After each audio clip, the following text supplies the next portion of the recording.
So number 5 in the list of boxed NES games that I have in my collection, I have to go with Star Fox. I absolutely loved Star Fox when it came out in 1993, and man, talk about a game where I was really sucked into the promotional blitz that Nintendo had going on with it. I mean, we had the comic book that was going in Nintendo Power magazine, we had the TV advertisements, we had the Super Star Fox Weekend that was put out in stores, this competition cart, special competition cart, where you competed to be the best Star Fox player, and you could win pins, you could win jackets, you could win money, all sorts of really, really cool stuff. And why did I like Star Fox so much? You know, I think it goes to the fact that I'm a huge Star Wars fan. I loved Star Wars growing up as a kid, and even though I loved the lightsaber battles and the characters, one of my favorite things to watch in the Star Wars movies was the space dogfights, all the space battles, the X-Wings, the TIE fighters, all the big battleships, the Star Destroyers, even the Death Star. Like, that stuff was just really cool to me. And then we got into Empire Strikes Back, where you had the walkers. Like, that stuff just really, really appealed to me. So when Nintendo got a hold of the opportunity to develop a game using this 3D technology from, I believe, Argonaut Software, they basically took Star Wars and they put their own spin on it. By, instead of having regular humanoid characters, we had animal characters. We had a fox, we had a toad, we had a hare, we had a bird, like all this crazy stuff. But it worked. It had that unique Nintendo twist on it, but it had everything that made all the dogfight, the space battle scenes in Star Wars really cool. The first time I actually played Star Fox, my cousin rented it for us, and we were over at his condo, and this was a game I was already hyped up again because, again, this is 1993, Nintendo was already pushing what Star Fox is in previews as well as their comic, and I love the Nintendo Power comics. So of course, bam, already sucked in because it's following this same formula of Star Wars. So I get over there and I play it, and man, I am sucked in from the very, very start, where you're going through the 3D wireframe base and you're getting ready to take off in Corneria. Like, that was just really, really cool. Going through the asteroid field, going through the space armada, where you're actually flying into these ships just like the Death Star trench run, and you're blowing these ships up from the inside and you're flying out of them. Man, that was just a rush. And I know these days, like, if you go back and play Star Fox, like, it's 10 frames a second. It's not fast by any means. It doesn't look great, especially, you know, you look at original PlayStation games and you go, oh my God, these look terrible. You look at Star Fox and you're like, man, this doesn't look good. But I have a special love for Star Fox, and I can go back to it and I can play the hell out of it. I'll take all 3 paths and I'll play it as much as I can because it's just a very, very special game to me. I did the Super Star Fox Weekend with my little brother, which he kicked my ass in, funny enough. And actually, I think one of the first Gamer Logic episodes, when we started doing the Gamer Logic series of episodes, me and my little brother took the Star Fox competition cart on to see who would get a better score this time. So it was kind of funny in that aspect. But man, I just love Star Fox. I really do, and it's a shame that the last few releases for Star Fox hasn't been great. It hasn't really touched on the greatness that Star Fox 64 had or Star Fox 2. But again, Star Fox definitely for my boxed SNES games as a top 5. Star Fox easily.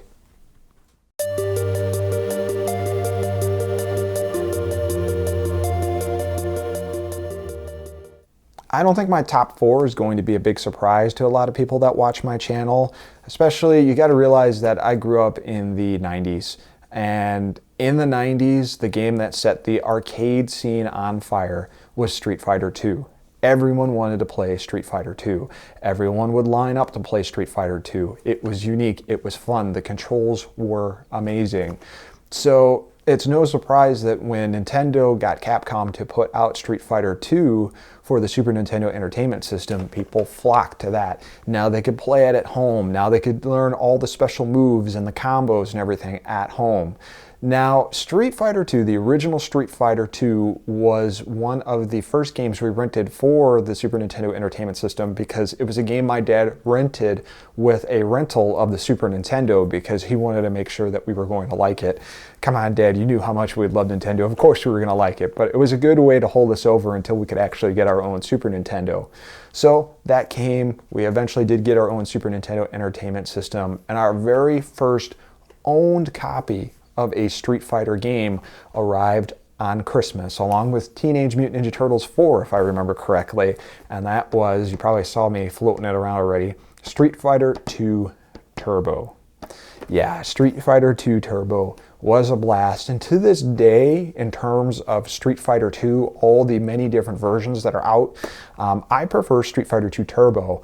I don't mind the new characters, Super Street Fighter II, like Cammy and Fei Long and all of those, but the series kind of felt really watered down and rehashed at this point. Street Fighter II Turbo was like just the perfect version of all the original characters, all the moves tweaked, the speed was correct, it was just fun to play. And the translation for this from the arcade to the Super Nintendo Entertainment System was phenomenal, and we played the living crap out of this game. Now it's funny because anytime I play Street Fighter II now, I usually choose Ryu, but my secondary player that I play a lot as on Street Fighter II Turbo is Chun-Li, actually. I love Chun-Li, and I love her different attacks. I love her high attacks, her low attacks, how easy she can actually get in and perform a throw. One of my favorite characters, and I do use her over Ryu occasionally. And man, that was just a character I'd go in and stomp people with at the arcade. I used to have lines of people at the movie theater that would try to beat me. They just couldn't do it. Just could not do it at all. It was hilarious. But yeah, just tons of great memories playing Street Fighter II Turbo on the Super Nintendo system, and me being a huge Street Fighter fan, Street Fighter II especially. This is the de facto version for me to play, my favorite, if I don't go downstairs and actually play it on my arcade cabinet. So yeah, number 4, easily Street Fighter II Turbo.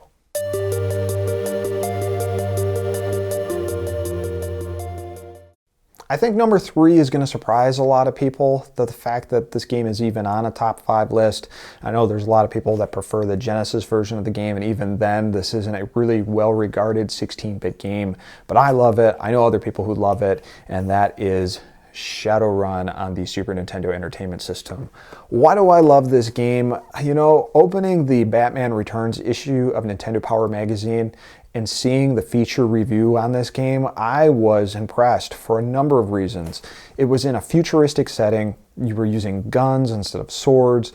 You could hire characters. If you wanted to use magic, you could. You could get all these different magic powers, which I thought was pretty amazing.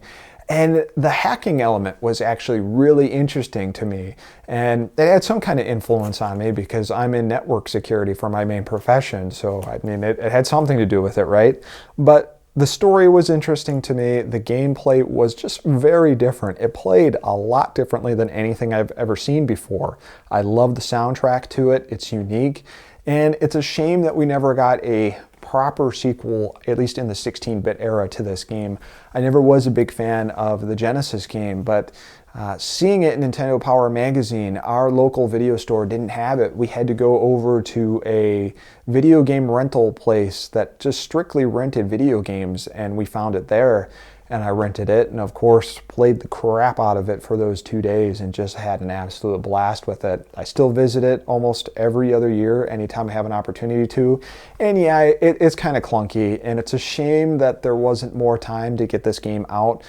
From what I remember reading, there was a very troubled development cycle for this game, and they basically went through several versions of it, and the version that was published only had 6 months of work on it. So imagine if they would have had more time to put this version out. And of course we saw Jake in Shadowrun Returns eventually, but again, not really a true direct sequel to what we saw on the Super NES version of Shadowrun. I love it. I know a lot of people don't, but hey, like I said, it is my list.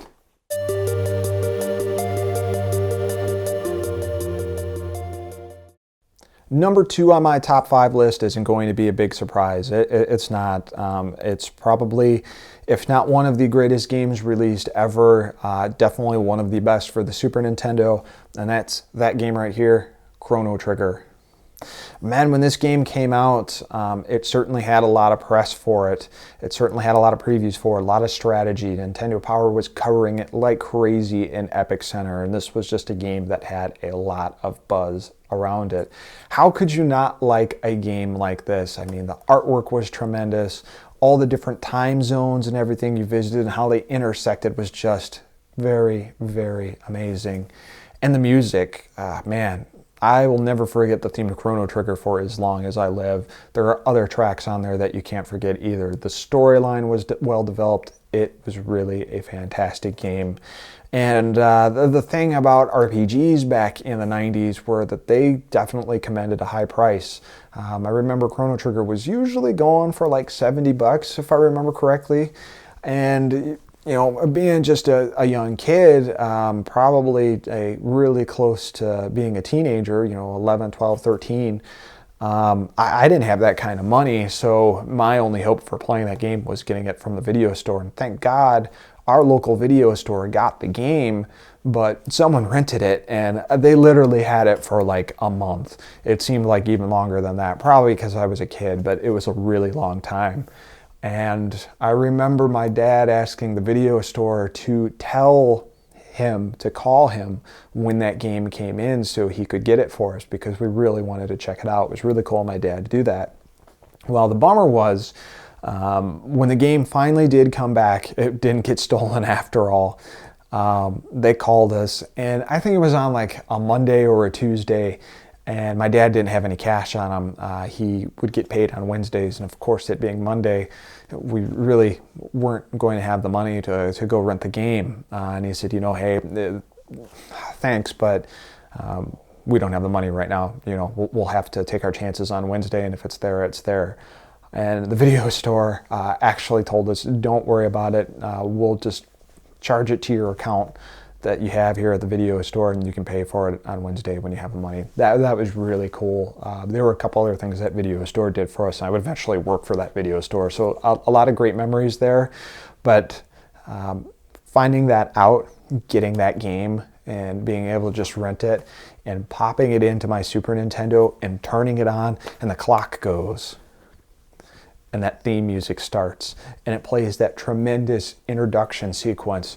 You're pumped, man. You're ready to rock. You're ready to get into Chrono Trigger, and going through the park and running around and eventually getting sucked into medieval times and meeting all the different characters, meeting Frog and fighting just all the different characters. Man, I'm getting super sentimental here, but I have so many great memories about that game that I could go on forever, but it's a fantastic game. Anyone who hasn't played it and likes RPGs really needs to check it out. You know, seriously, it just gives me that warm, fuzzy feeling thinking about Chrono Trigger.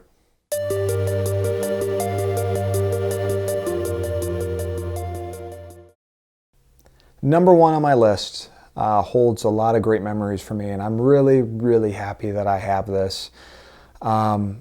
My number 1 pick out of my top 5 is this game right here, Final Fantasy III, otherwise officially known these days as Final Fantasy VI, but I'm probably going to call it Final Fantasy III here because it's just how I remember it. Again, you know, Nintendo Power Magazine pushing out their coverage of this great game, and I was absolutely mesmerized by what this game had to offer. When it came out, our local video store did have it. We rented it, and shortly after playing it, the game was stolen, and our local video store wasn't going to replace it. It just wasn't something they did, unfortunately. So when my birthday came around in April, I begged and pleaded for my parents to get me a copy of Final Fantasy III for the Super Nintendo. Couple reasons that it's amazing that they picked it up for me was because it was an expensive game. It was $75 when they picked it up, And that was really, really awesome for them to do. And they were like, you realize this is like the only thing we're going to get you for your birthday if we get it. And I was like, I don't care. I totally want this game. I absolutely have to own this game. I have to finish this game. I have to see what the end of it is. And on a Wednesday, I want to say, we went to so many different stores around the area that you know, I think all the way like 3 towns over, and we couldn't find it anywhere until we finally went to a Toys R Us, and they had a copy of it. And we picked it up and I got it home. And of course, you know, when I rented it, I loved it. I loved the intro music. I loved the different characters. What's not to like about Final Fantasy 3, Final Fantasy 6? It's seriously just one of the best examples of a 16-bit RPG next to Phantasy Star 4 on the Genesis. And I think that's probably one of the many reasons why I like Final Fantasy 3/6 so much, is because my parents really went out of their way to pick that up for me for my birthday. It made my birthday really, really special. I was so, so happy to get it. And one of the first things we did, me and my little brother, is we just trucked through that game to get back to where we were. And I think where we finished our rental was right before the world gets destroyed, right before you go to the world of ruin. So talk about being blown away with the fact that there was still this completely other world that you had to go through. I mean, even though it was on the other side of the map, we didn't put 2 and 2 together that there was a completely new world to explore. Just really neat, really fun to play, and so many great memories for it. I'll never forget that ending. I'll never forget the music.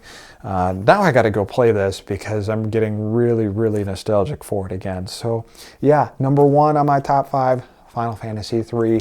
And I hope you guys enjoyed watching this video and talking about some of my favorite games, my top 5 boxed SNES games in my collection.